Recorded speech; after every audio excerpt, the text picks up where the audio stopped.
Thank you, Mary, for the awesome music. Oh, you didn't have to abruptly cut off the music. I was kind of enjoying You that. did it. You did it. But welcome. Welcome, everybody, back to another earnalliance space. Oh, do you have sound effects this time? I just found out I That'd did. be awesome. See how many you can get out during this space. Yes, welcome again, everyone, wherever you're joining from. I am coming to you from Singapore. It's pretty late at night here, but there's a few people just waking up from west coast of the US. I'm glad to see our friend Guru here. Guru, you there? I am here. Can you hear me? It is Yes. early, but it is a beautiful morning here. I'm in I'm in a high-rise apartment at the moment, and there is fog all over the city. It's just a beautiful view. So I'm happy you guys got me up so early, and I'm excited to be here talking. Nice. Good morning. Good morning, good afternoon, good evening, good night to everyone who's joined from around the world. So, we had awesome Twitter spaces in the past. A lot has happened in the crypto space in the last, well, it's not even the last month, the last couple of weeks. And so, of course, it's the elephant in the room. So, we'll be covering that topic today. But we want to focus on the context of everything that happened with FTX around crypto gaming specific, because crypto gaming is what we love. And so we have a couple of key guests. Guru's one of them, and in fact, it was Guru who introduced us to another set of friends. That set of friends comes from Cypher, and I think it's Drac who's here joining us as well. I'm just going to add Drac as a speaker here too. Give him a moment. And Twitter Spaces hopefully is better now. Previously, we had a lot of Twitter Space rugs in the past. Don't know if that's going to improve or get worse with Elon Musk at the helm. That's another thing that changed over the last month. Hello, Drac. Are you there? Hello, everyone. Can you hear me properly? Yes. Yeah. Thank you, Guru, for introducing us. It's been lovely to be here. And yeah, let's get started. Sweet. Thanks for joining us, Drac. And Drac, you are one of our awesome, esteemed guests. So perhaps, if you don't mind, just quickly introducing yourself and Cypher. I am the community manager, community lead at Cypher. We've been developing about almost just 8 months, if I'm not wrong. We've had our first build on Unity, but then we've changed to Unreal Engine. Not just to keep it brief, we are gonna have our playtest demo coming up in a few days, and yeah, looking forward to these spaces. Sweet. Now, Cypher is one of those games that has a pretty good name, and super keen to get a bunch of gamers to try out Cypher. I mean, the most unique thing is that kind of fixed angle, or would you perspective of like a roguelike shooter.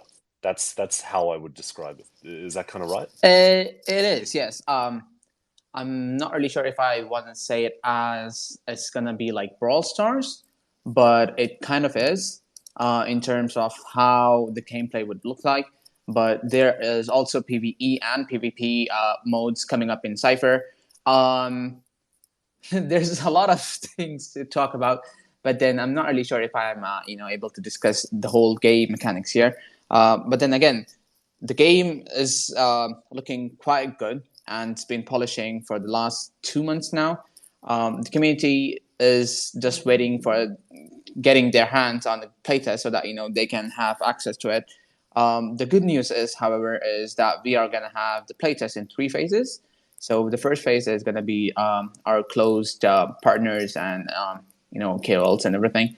Second phase is something. Second phase is something that we are focusing on holders of our Cypher NFTs that we've launched last year.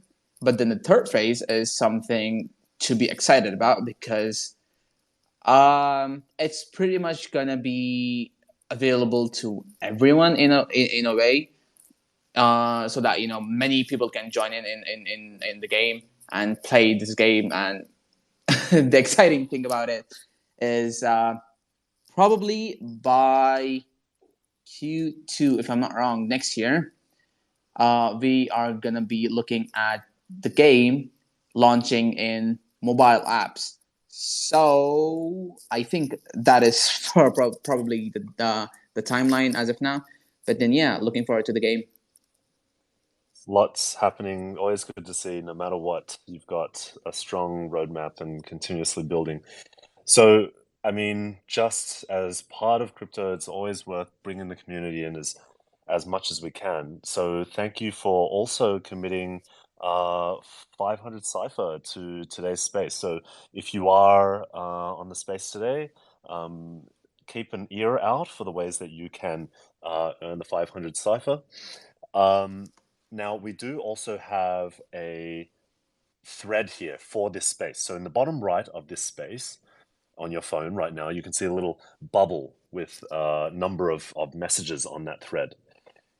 If at any time you want to ask any questions, drop them in there, all right? And we'll get the people that you want to speak to, whether it's myself, Drac from Cypher, Guru, or Coop from founder of earnalliance, can answer those questions direct. That's probably one of the greatest things about crypto Twitter and, well, any crypto gaming project is you have direct access. So do ask some questions. We'll certainly be giving some rewards also for the best questions that come through on that thread.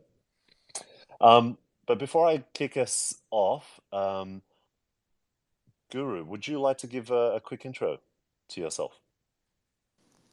Yeah, but of course. So I'm Guru. I'm not quite as significant in Cypher as Drac. Let's say I know he is Daddy Drac, the community leader, but I have been with the project for a very long time, and I'm what you would call a day one advisor. So I know Tin, Alan, and the rest of the team very well, and I've been advising them for what is going on well over a year now, or about a year and a half, and I've been advising them on game systems, tokenomics, and just the ways to navigate through developing a Web3 game and helping the community actually grow as a process pre-launch for the game. So it's been a lot of fun.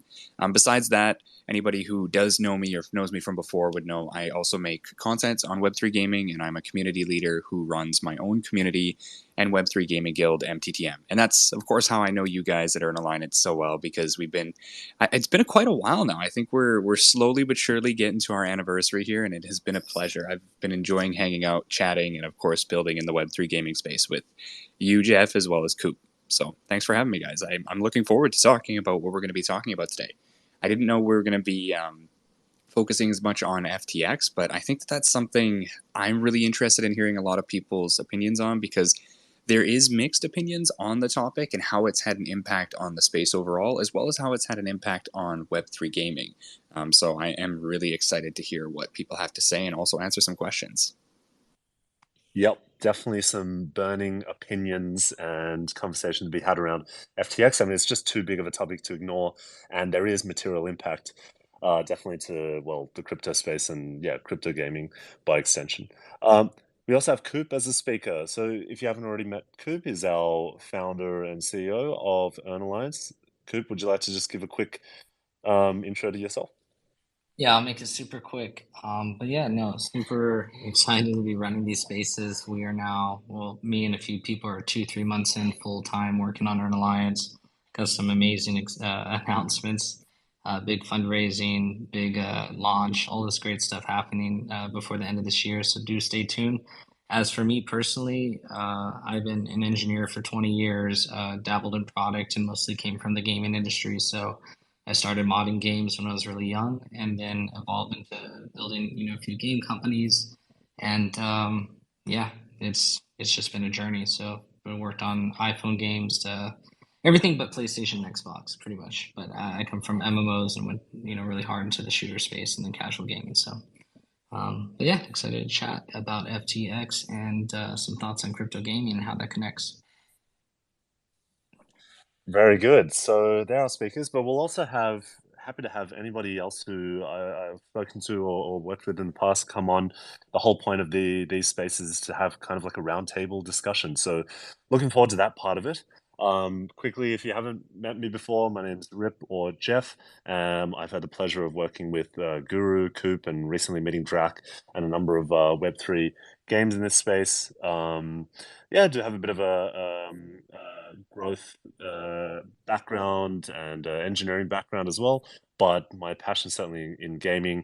You'll see I have written a small little Google Doc on my experience as a guild leader, not a guild leader in Web3 gaming, although that was quite a good experience, but guilds in classic MMOs.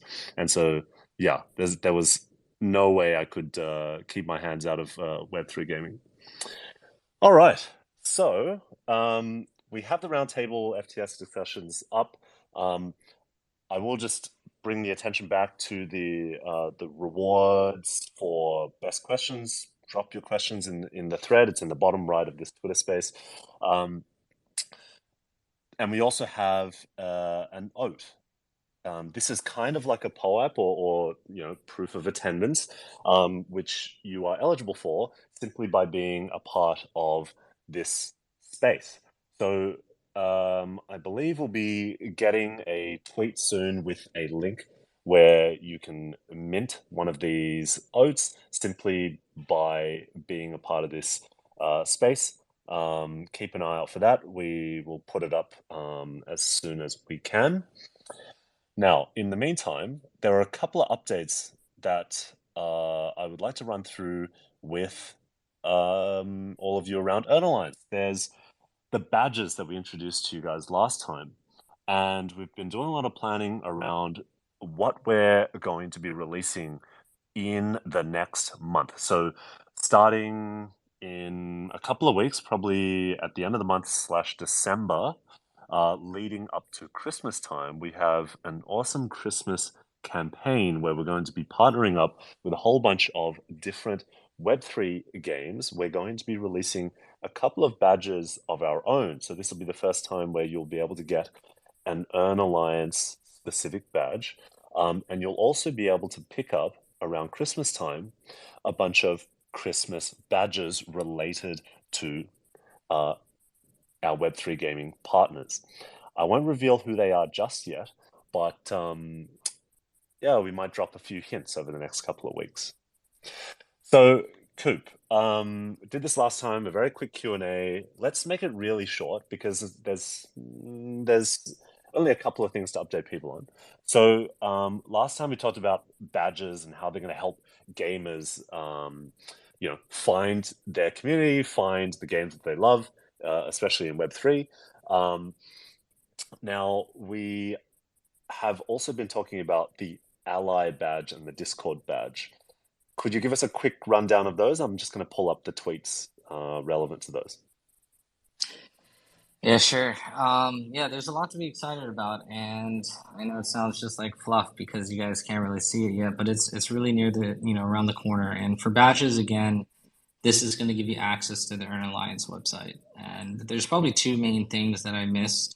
But before I talked about and like missed from the last chat, like the last open conversation about it, but in terms of the Discord badge, it's going to be related to being part of our Discord community. If you're already part of our Discord community, there's a good chance you could just mint that badge right out of the box. So, but once we launch it in the next few weeks, you'll just go to our website and learn more about the Discord badge, and it's pretty sick. I think we need to release our animated version soon, hopefully. So they're looking good. All the badges are going to be animated and hopefully pretty special. But then the next thing is the recruiter badge. As we get into January, which is later down, after we do our Christmas campaign and New Year's campaign, we'll be releasing our recruiter badges, which will all be built around a referral system. So I won't give too much information about that, but that will also be a really good way to not only just join our community, but help out in terms of referring people to come check us out. And there's a pretty cool social element to what happens after you refer people. So yeah, pretty mysterious, but really excited to share some more news in the next couple of weeks. A couple of teaser tweets there just on the Ally badge and the Discord badge, as Kub mentioned just there. And then the thing that comes right after that would be the holiday period badges. So those, keep an eye out for those Christmas badges. Can't wait to have those game partners announced with their special Christmas badges.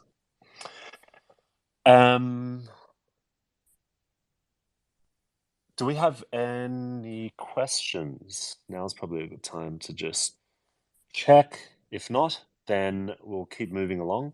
And remember, we're giving some rewards away for the best questions that come through on the Twitter space. Drop those in the Twitter space thread. Okay, now I would like to just put some time towards a level set on FTX. I mean, if you've been following along the news of the last couple of weeks, and I still can't believe how surreal it is that all of this happened over the last 11 or so days. It's been less than 2 weeks where, it started with a tweet from CZ, the founder of Binance, and all the events that followed, no one could have predicted. Well, no one in the mainstream could have predicted. And so, if you haven't been following along, FTX, the second largest, I believe, crypto exchange in the world, has pretty much locked up and disappeared. We hear a little bit from SBF, the founder of FTX, but effectively you have widespread, damage, reputational damage, financial implications of all these funds being locked up in FTX. You have, VCs that invested in FTX. FTX itself had a whole bunch of investments in the crypto space. So everything is tangled up in FTX, and the result of that is, it's just so inextricably linked to, a lot of the progress that was made in crypto over the last couple of years, even. And if you have a look at some of these threads, in fact, there's one here I'm just going to link up. Jason Choi recently put out a thread just 2 hours ago that looks to be a pretty good summary of the end-to-end story. So if you have a chance to check through that and read through it, you'll be able to read through the story from start to end. And in fact, it includes some of the context in the years preceding, when FTX, or the beginnings of FTX, were just a small group of people doing trades on BitMEX.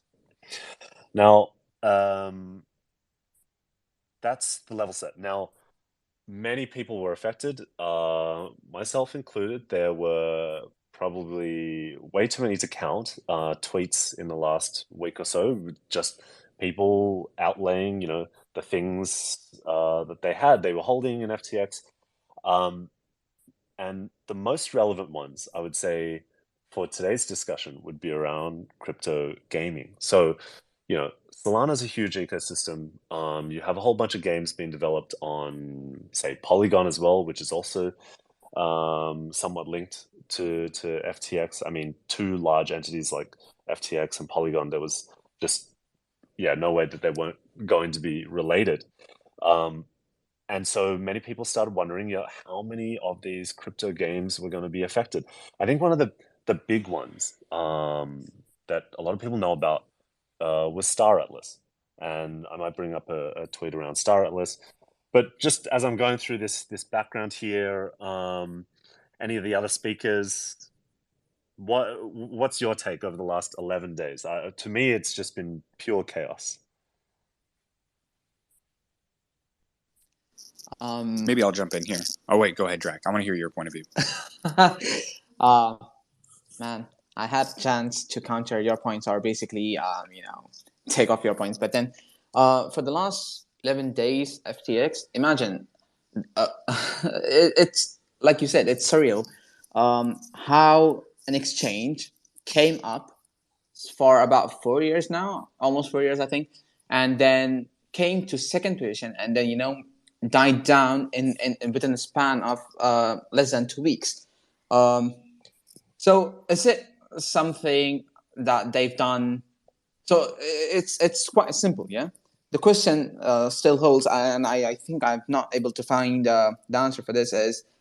Is rivalry in Web3 space, is that bad that you take out another competitor in a way, or is it gonna be something that they've done so stupidly, with their funds and reserves, that they shouldn't have? So these questions, was it intentional? Was it not intentional? Anyway, that's up to them. But then,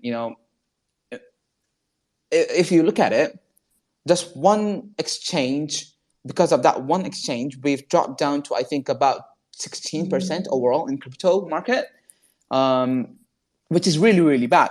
It's not only affecting FTX, it's also affecting other crypto chains like Solana. Solana's gaming project, or Solana overall as a project, is dying so bad, because of the same or similar reasons of what happened to FTX, I think.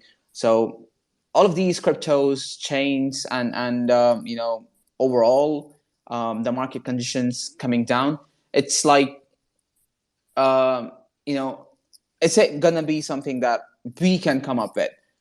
So all of these new DEX aggregators or NFT platforms that are coming up, will they have the same impact if they go down in the similar way, or if they have a competitor that is as big as Binance? So when you are sitting at the top as the ruler of central exchanges, right? It's really hard in a way to get your position together and then hold it for many years to come. But then again, for FTX itself, there was a huge market loss in crypto industry.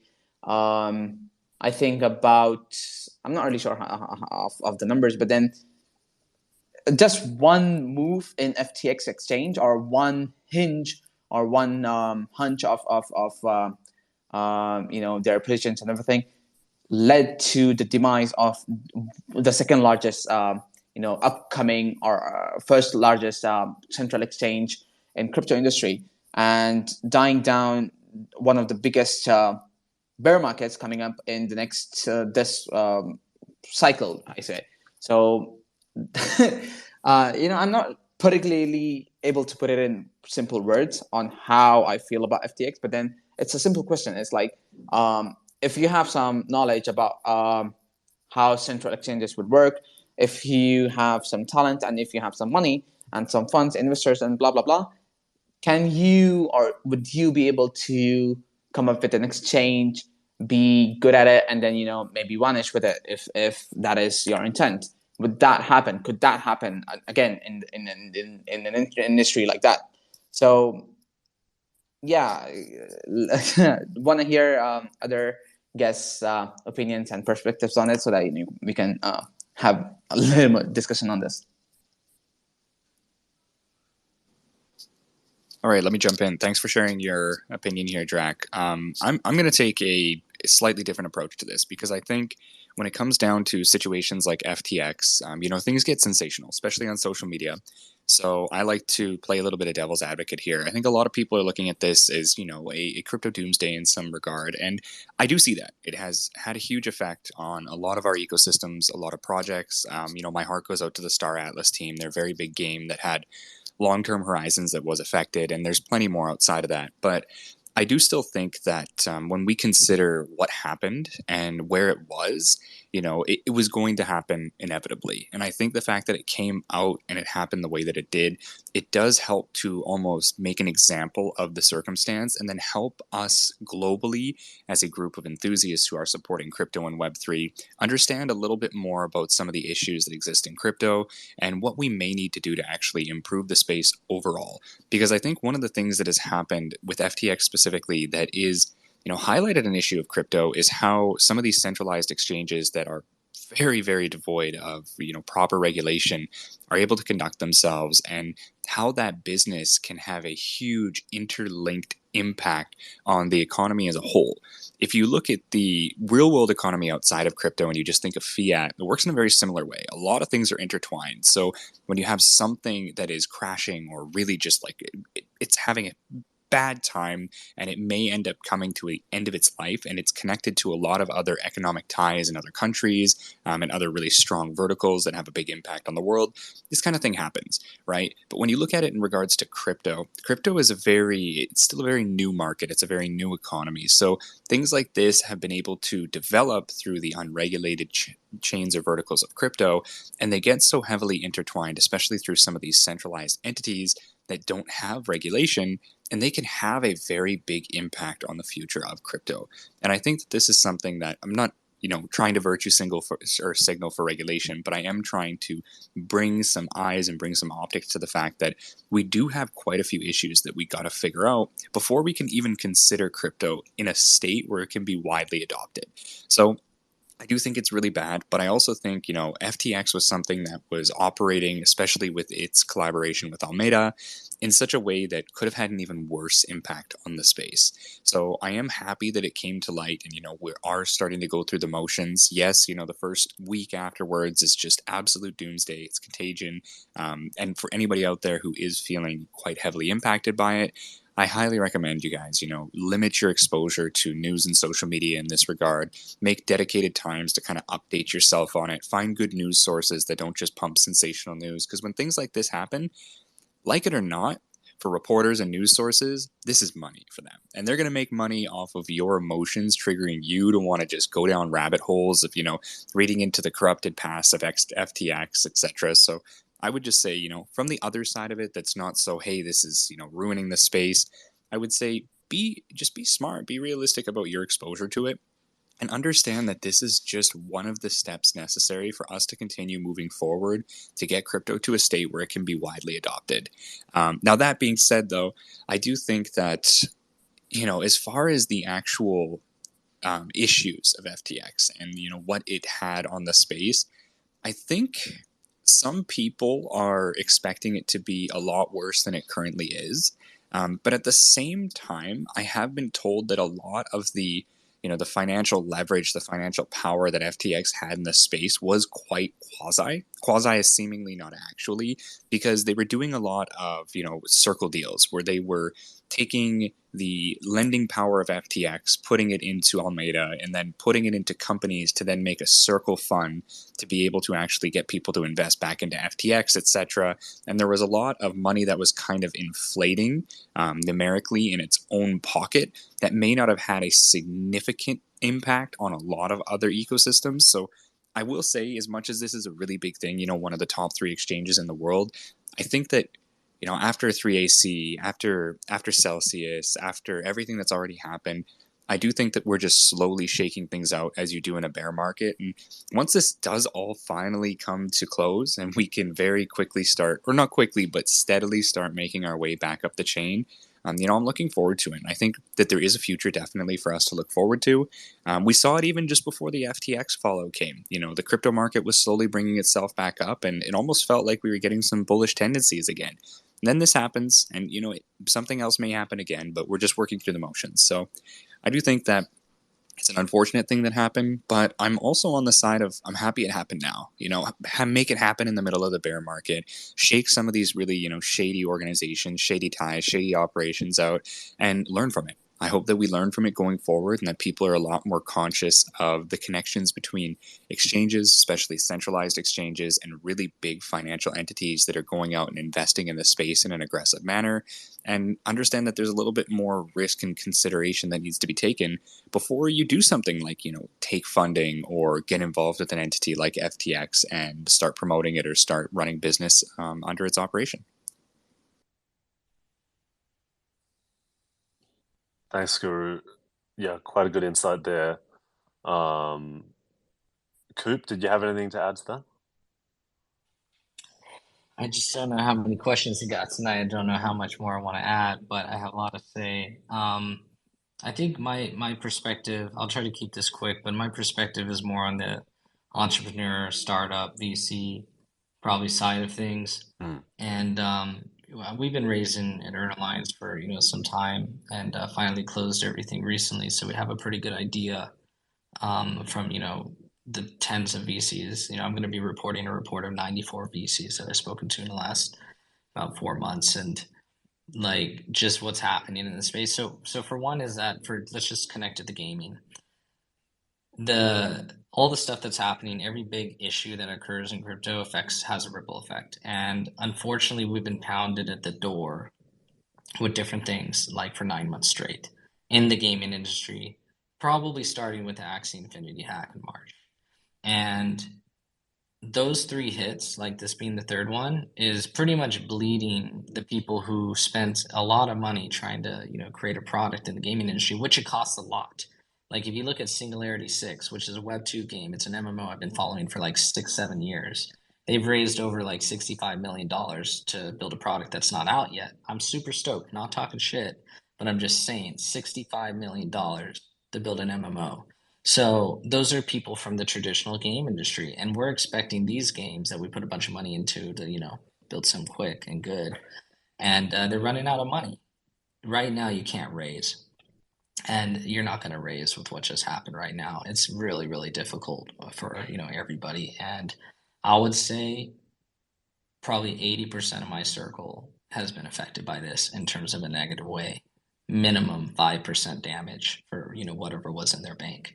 So it looks bad on that side, but on the other side, I just wanted to quickly note, like as an entrepreneur, all the love for Sam. Like, dude, he's young. He went on this crazy adventure, and it kind of reminded me of like the Minecraft guy, Mojang and them. He like the founder, the CEO talked about at the end of his time. It's not about the money. It's about my sanity. It was like one of the last things he said. I remember this clearly when he resigned from Mojang after the sale to Microsoft. And simply all I want to say is like there could be so much stuff behind that dude's head and like that company that we just don't know. And like we just all believed in it, and here we are today. So I hope Mm. he survives this, and we'll see how we all come back from it. Oh, yep. Wise words there. And yeah, certainly helps to have that kind of perspective when crypto Twitter is all just speculation and conspiracy theory. So, on that note, I will just highlight the Twitter space that you're on today is part of a campaign that we're doing now. You can pick up your proof of attendance through this link. It's linked right now. It's pinned on the space, galaxy.com/earnalliance. You can click it through that tweet. You can pick up your proof of attendance from there. So there are a couple of questions that came through as well, and we want to get those questions up on the stage, and I might give it a go to try and answer it. Feel free to answer anyone else who's up here on the stage. Give me 1 second here. So the first question is from Crypto Tendencias. In your opinion, would the collapse of FTX see a similar trend in the crypto world to the crisis of 2008, where banks collapsed and made a chain reaction?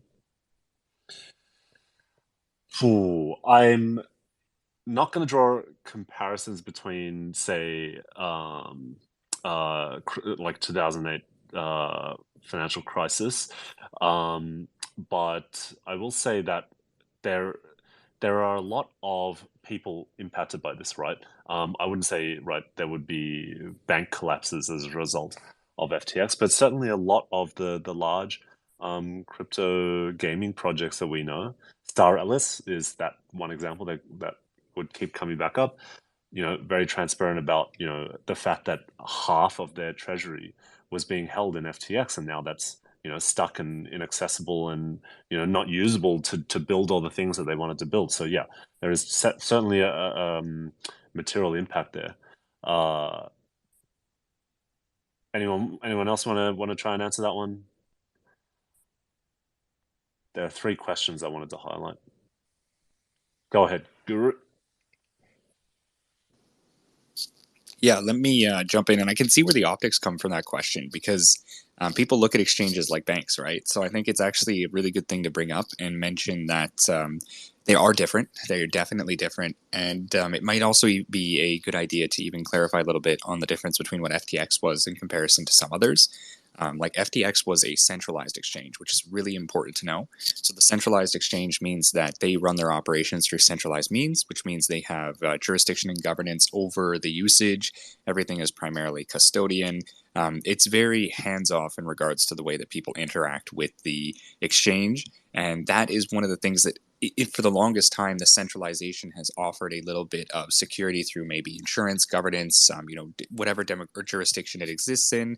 However, with crypto, it can be a little bit different. So it is definitely different than a bank. I would not say that this is, a downfall of banks, but it is important to look that it kind of operates in a very similar manner because they had a lot of lending power, which banks also have a lot of lending power. And what they do is they put a lot of that volatility out into the market through their means of lending. And the way FTX did it was actually kind of twofold because they would take that lending power and heavily leverage it into Alameda as well, who would go out and make even riskier investments and start to build up a portfolio of VC initiatives and start getting people kickstarted or making investments and acquiring different kinds of entities and operations in the crypto space.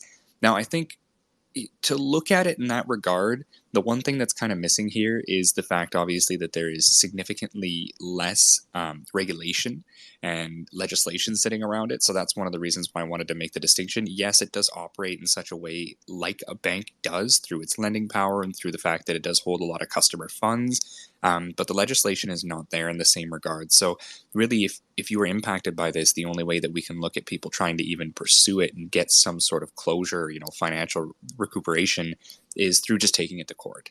And I believe that FTX, like even the entity itself, was not something that was existing in the US. That's why they had FTX US specifically. So it's going to be challenging for people. But I don't think we're going to see to the degree of maybe 2008 because I don't think that a lot of people have the same kind of ties and risk associated with the things that are going to be going down. Yes, it's going to have a big impact on the space overall. And Coop, I like that you mentioned the impact it's had on raising and funding and people being able to start up because I think that is one of the biggest things we saw here. When things like this happen in the crypto space, it does not paint a very good light on the crypto space in the majority of the world. They look at it, and this is when all of the friends that don't believe in crypto send you those messages saying, "Oh, hey, well, look, this happened again. Are you still bullish?" And we're used to it by now. But I do think again, some of the assets that are going to be impacted by this are not going to be to the same severity as what we saw in 2008, because it's not tied to, people's houses. It's not tied to people's livelihoods. It's not tied to things that people have for necessities of life to that same degree. But I do think that the contagion is one of the things we're already talking about and experiencing right now, which is through that lending power and through that just leverage that they put out, and how irresponsibly it was handled, we are seeing a big collapse, and it's kind of cascading down in dominoes, and we will see more. I'm sure that there's things that haven't even come to light yet that probably will still have a big impact. And hopefully, again, once we get over it, we'll be able to take this as an example and be a little bit more stringent in regards to how we allow entities like this to be able to leverage funds and lending power going forward. I don't think it has to be through regulation per se, but maybe we will even see some regulation, and it could have a positive impact, at least on the centralized entities in crypto. But take it away, Coop. I saw you unmuted a little bit before I started talking. All good. No, I think you guys covered it really well. I know we got 2 more questions, but dude, yeah, great answers. Yeah, cheers, Guru. I think the final point I would say there is maybe I even see a silver lining in where, the financial collapse of 2008, you had chain reactions to all the different financial products and instruments that were related to well the Tower of Cards, but for crypto there is like a almost an inverse where people are more likely to use decentralized protocols, platforms. DeFi, in fact, would not have faced some of the issues that allegedly happened at FTX, right? So yes, of course, a major downer for what happened there, but yeah, I mean, it kind of reminds everyone that Elon Musk said it himself in another Twitter space: "Not your keys, not your wallet." And we're starkly reminded of that again. And well, give me a sad face if you were there with me when you had Bitcoin stuck on Mount Gox. The second time in my life that it's happened, and no, I guess I just don't learn. But it's always been true, right? So, if anything, we are getting closer to what crypto should enable. Now, second question: do you think many projects will use this as an excuse, declare themselves bankrupt, and rug pull their investors? Oh, spicy question. Anyone want to have a go, Drac? Oh man. Well, it kind of depends. But then again, why would they? Okay, so if a project is building something, and they have long-term vision, then they'll just keep building, and this is a perfect opportunity for any project that is being building, for their work to be shown off when the bull market is coming around again. But then, even if they do, they wouldn't be able to get much leverage out of it. The crypto market is down. But then again, it's the projects that are coming up. If they are building and if they have a good vision and everything, there definitely be more different projects that are coming up, and it's like if I'll just let Guru answer this. Sorry. Yeah, I can jump in. I think that's an important question to bring up. But I think one of the things that I want to mention, I think Drac was getting at it, is that,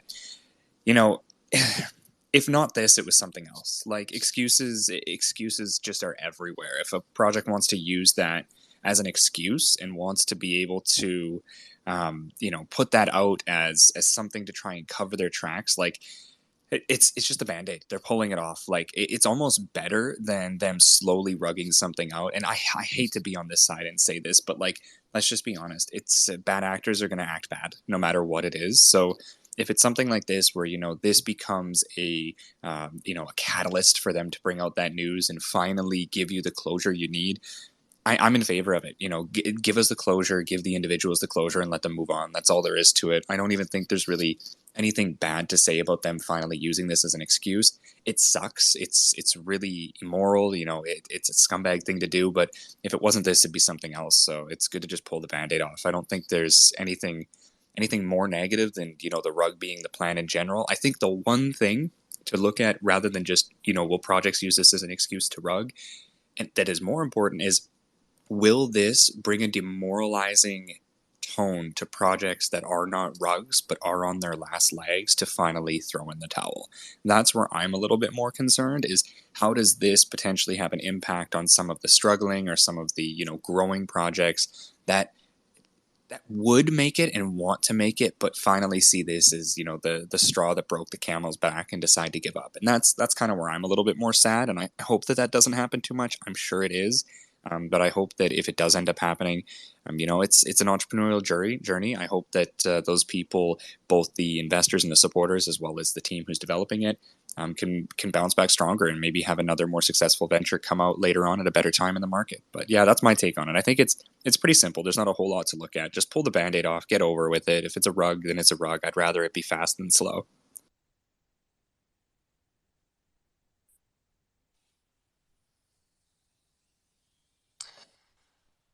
Colin Coop. I'm happy to just like add my 2 cents again on the entrepreneur side of things, and I believe we're just testing people here.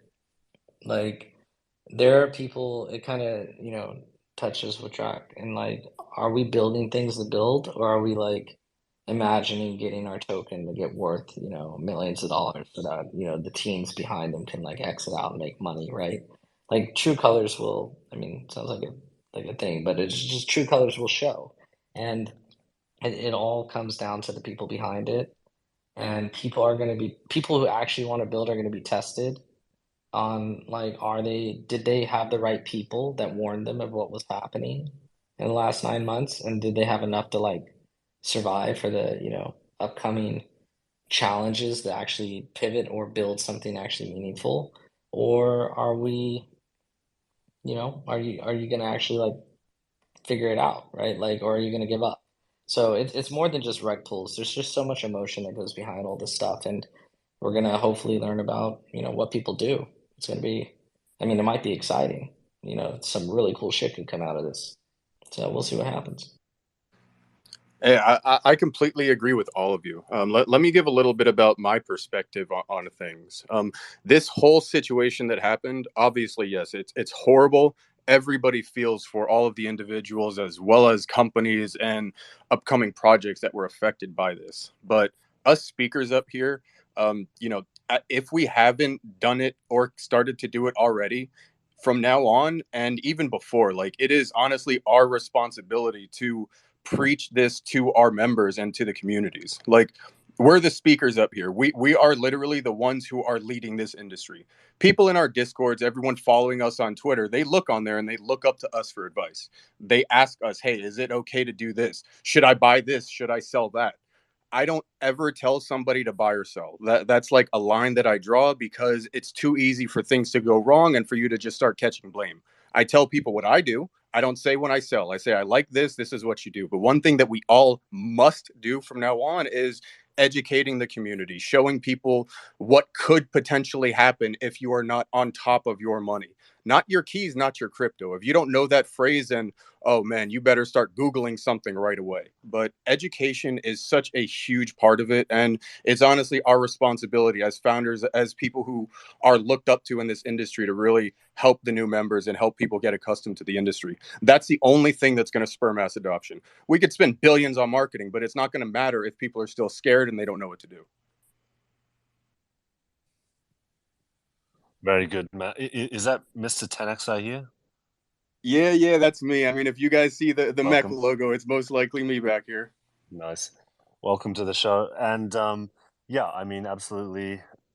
We certainly setbacks, but like always moving closer to what will eventually be, ah, the state of crypto that we can us being kind of in the space, knowing the nirvana state, and getting closer to that, and educating people. Well, I guess I wish there were just like less painful lessons on that journey. But it is such a you have custody of your own journey, like in crypto, and like your own journey. No one else is going to be able to help you through that. And so, for anyone who's like building in this time, building whether that's through a startup or in building decentralized protocols, like I think we all have that shared vision, and yeah, I just wish it could come sooner. Last question here comes from Blank. FTX is a crypto-focused token. Well, FTT is the token that FTX used to bootstrap themselves, and well, they picked up the collateralized loans using FTT. So, the primary part of that issue. If FTX can cause quite an effect on blockchain industry, I believe that's what the question should be. Is there a solution for it to recover, and is there an alternative for? Ooh, super loaded question. Multiple spiky bits in this question. To go around without relying on FTX. Well, I think we'd all be in agreement here to say, yeah, absolutely, crypto gaming does not rely on FTX. I mean, yeah, we already talked through a couple of the things that are related to crypto gaming, and yeah, there were some startups and some games that were affected for sure by the FTX collapse. Um, but in many ways, as we've already mentioned, um, there's a reminder to what crypto should be. And if you here's, I guess, one key thing that any one of our community members should know about. It's just the difference between custodial and non-custodial approach or wallets. And so, what we're looking for, or we're led towards by events like this, is decentralization and having custody, or like actual ownership of our tokens, any of the gaming assets that might be NFTs. Like, you own them, and you should, because as a participant in a protocol, in a game, like crypto games that build towards this decentralized model, would be wanting to give power to the gamers, right? And go on, Guru. Oh, I was just putting my hand up to chime in after you were done. So go ahead, finish your thought, and then I'll mention on top of it. I like where you're going with this. Yep, it's that, right. Having custody of your assets would have avoided a situation like this, right? All the failures of FTX were related to the centralized entity that FTX was. As a gamer in crypto gaming, Web3 gaming, you have control of your destiny. You simply, like, the Nirvana state is this: you simply, by being yourself and finding the games that you like, is going to be a benefit to, well, yourself and also to the Web3 gaming space overall. Like, it needs to be as simple as that. And Web3 or crypto enables that, right? So, if I could put it, I don't think I could put it any more simply than that. But yeah, I could probably go on a major tangent and loop. So yeah, Guru, save me. Just pull me out. I got you. No, it's a great point I wanted to jump on top of, because that's exactly where I was going to go with this. It's, the whole purpose of adding Web3 or bringing Web3 into the gaming industry is for that digital autonomy, right? We want autonomy. We want, we want control. We want to be able to have the governance and have the ownership of what we're doing in the ecosystem. And I think that's one of the things, once again, I don't think it's going to be absolute. It never will be. But that's one of the things that we need to do going forward to help avoid this type of thing happening again. The reason why blockchain works and blockchain is being pioneered the way it is because it is a trustless system and its foundation, right? And that's what we need to be leveraging into. That's what we need to be leaning on, is building these trustless systems so that people can act in a self-governing way within these ecosystems and be able to control it. And that is as much an opportunity as it is a responsibility, right? This is a risk and it is a reward. You have the reward that you have more governance, you have more say and more sway in what you want to do, but it's also a risk, right? Because then that also means you yourself are also responsible for the security of whatever it might be, your assets, your tokens. So this is one of the things I think that will help and will probably be a little bit more supported, because the FTX news brings about a terrible market sentiment from the people who are not currently crypto native, currently crypto supporters, crypto enthusiasts. But it also allows the people who are a little bit more clarity on how we need to go forward with this to make it more realistic. So when it comes to Web3 games, 100%. I think personally, one of the biggest things that we'll probably see coming out of Web3 gaming is that people are going to be a little bit more stringent with their raises. I think that that's probably going to be something that comes up where they won't just be taking any money that's getting thrown at them. Yes, that's something that happens a lot in the bull run. You can inflate numbers, it's great. But I do think that there were a few projects who probably got really, really affected by this, and it is now being made an example that you need to be a little bit more careful about it. But then for the people themselves, the users and some of the games, as far as the control of their funds, I think that I want to even put an example out, though it's had its own issues. You know, the way that Axie Infinity has tried to handle its ecosystem, they want to keep governance of it. And yes, they've had their own issues with Ronin being jeopardized, but I think that most Web3 games should also strive for having this as well. They should have governance and control of their ecosystem in a trustless, decentralized, and publicly visible manner, so that the individuals who are supporting that and want to be part of that ecosystem are able to have that security and also understand what's happening with their funds. Because I myself, even before this happened, thought that any project that has too much centralization, once again using Axie as an example, I was in huge concern when I realized just how centralized the network was. This is a red flag for me. And I think that's the same thing. If I was part of an ecosystem and they're like, hey, we hold a lot of, and you have to let people know this. If you don't, then again, that's a red flag. But if they tell me a lot of their funds, a lot of their backing, a lot of their ecosystem is associated with a centralized entity, that's another red flag. And I think that that's one of the positives we have coming out of this, is now we have another red flag that we have to consider, and it'll just allow us to continue to lean into what crypto is really meant to be. And that's just the autonomy to govern, be responsible for, and have access to our own funds in a a fully secure and decentralized manner. Yeah, kind of agree there. You know, Web3 space is the best way to put it is just that we are too early for this, and there are different things being built which are independent to each other, and there's not an integration or connection, an interlink between them. So when a project develops, and if there are certain different things that are dependent on that specific project, then if that project has something to do with, like, again, centralized system, then it has chances to fall down in the future. But then it's like when for a gaming project, right, there's no perfect way to put in how a pay-to-e mechanism would work in this space. There's no proper solution for this, and there will not be any proper solution for this unless and until we experiment with it. And Axie was a great pioneer for P2E games, and then we've seen many other games which has had P2E mechanisms.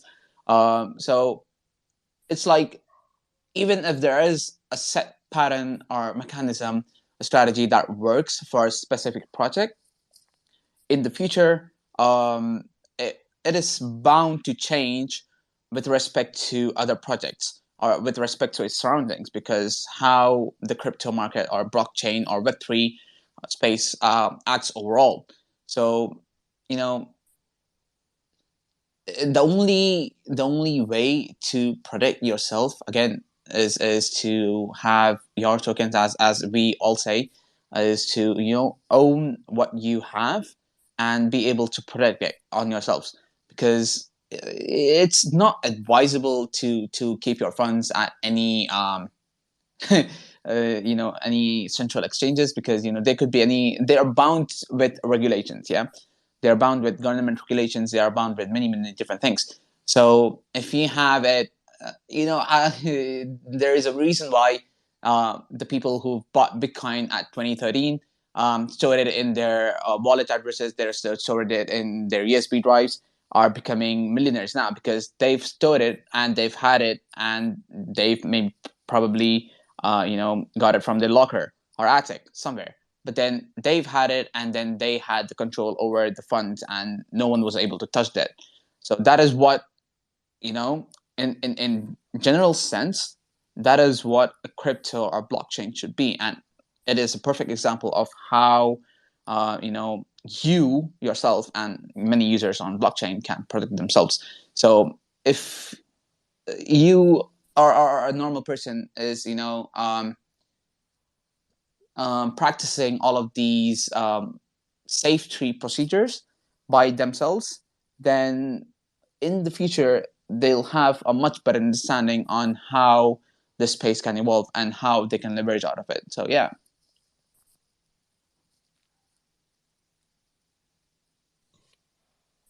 Thanks, Drac.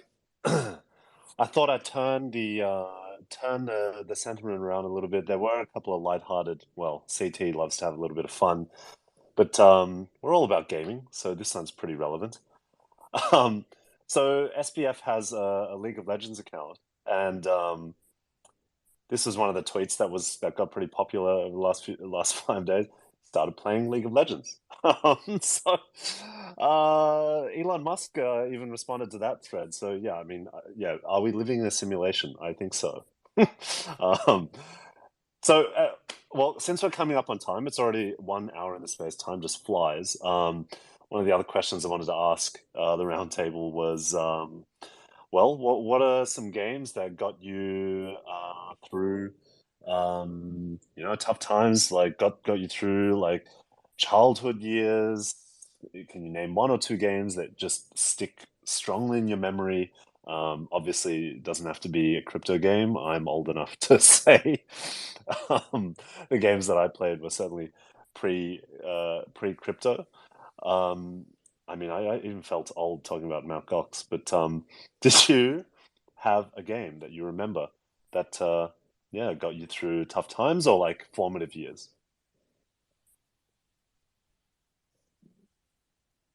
I'll just start real quick. Yeah, so I played a lot of Counter-Strike. I probably clocked in about 6,000 hours of Counter-Strike 1.3 to 1.6.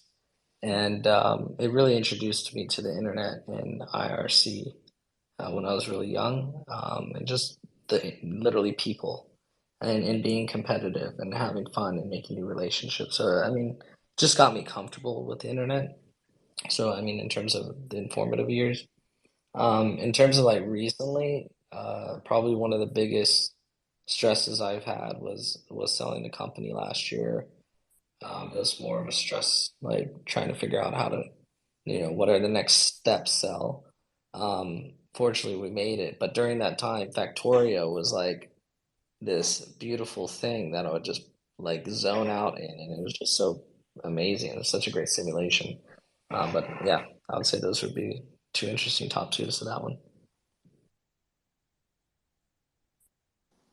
Here, I'll jump in next then. I'll talk about my game. So, everybody who knows me knows I'm a League player. I still play League to this day, and I like it because it's a social aspect. So, even all the people in MTTM, we get together for game nights like regularly. You know that we've gamed our way through all of the struggles. We've gamed our way through the downward trends, through the bear markets, through the collapses. It's what we do. We game. We get together, right?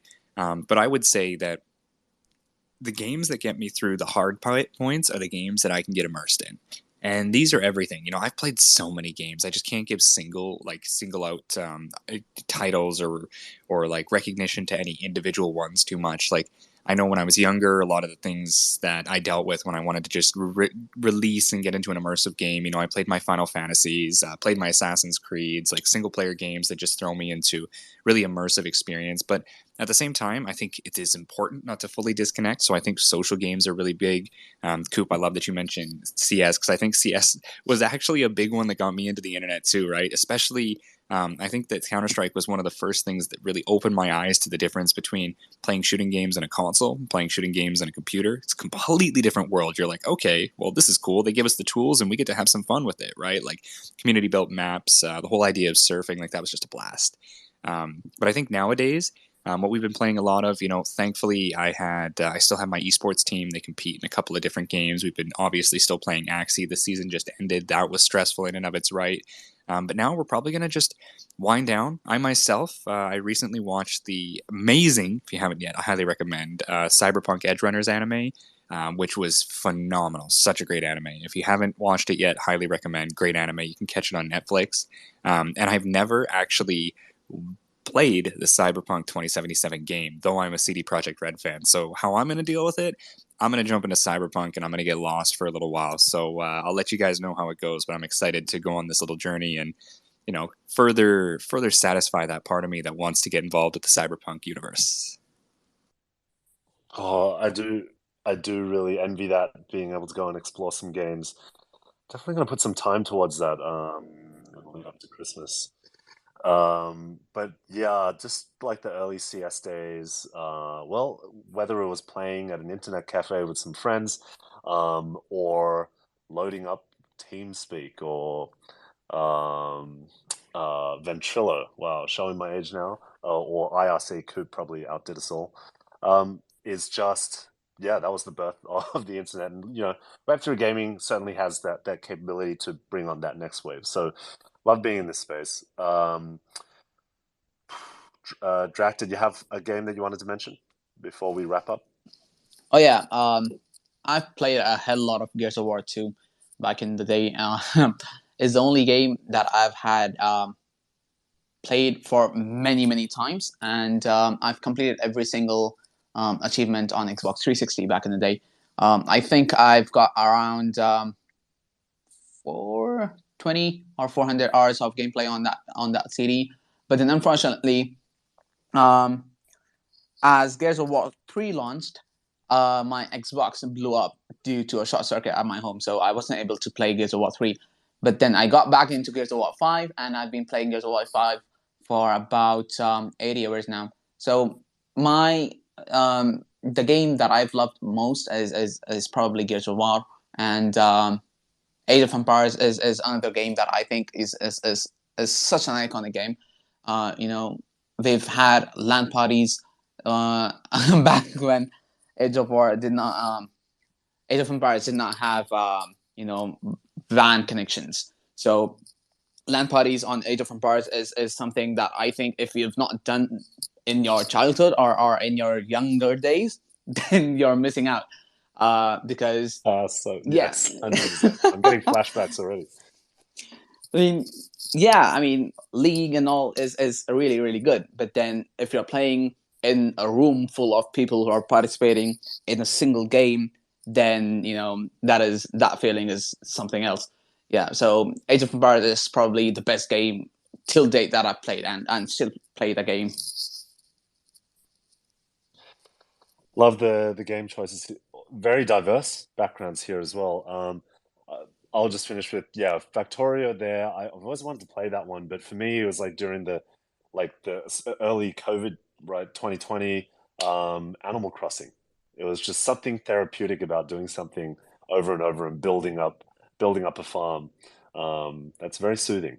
Um, the one that did it for me in my childhood was around that social aspect, Guru, as you mentioned. It was an MMO for me. Ragnarok Online, I've mentioned a couple of times, and the big Filipino audience would know that it's pretty much a national icon. Um, but yeah, certainly loved playing that. I think we're pretty much at the end of our space here. We've gone past the hour mark. Wow, I mean, it was pretty much impossible to cover the FTX topic in its entirety. I'm glad we got to talk about, its effect on gaming. Ultimately, though, trading, exchanges, they're part of the crypto ecosystem, upon which, um, I mean, gaming and like Web3 game studios aren't directly affected by. unless they held their funds in FTX, right? And so these games, I still look forward to playing them. Whole bunch of doing like releases over the next month in the lead up to Christmas. Christmas is always, like a gamers or think back to like your childhood gaming. A lot of it happened over those Christmas holidays, right? So I certainly look forward to that. Playing a couple of games, doing a bit of exploration, and these badges, right, that we've got coming out. Keep an eye out for them. I really look forward to announcing these partnerships that we've been setting up with a number of Web3 games who are going to be participating in this Christmas and New Year's, the holidays period badge launch. So next Twitter space, let's talk exactly about those badges. They will be released by then, so that's an awesome milestone for us. I leave you with that, and thank you again to Drac from the Cypher team, and Guru, our great friend, and also thank you, Coop, for joining us, and most importantly, thank you to the 500 plus of you who joined and participated today, wherever you are in the world. So thank you again. If you didn't have anything else to add, folks. No, good night from Hong Kong. All right. Good night. GM from Good the morning. West Coast. Have a great day. Thank you, Mary. Take over some music. And see you next time.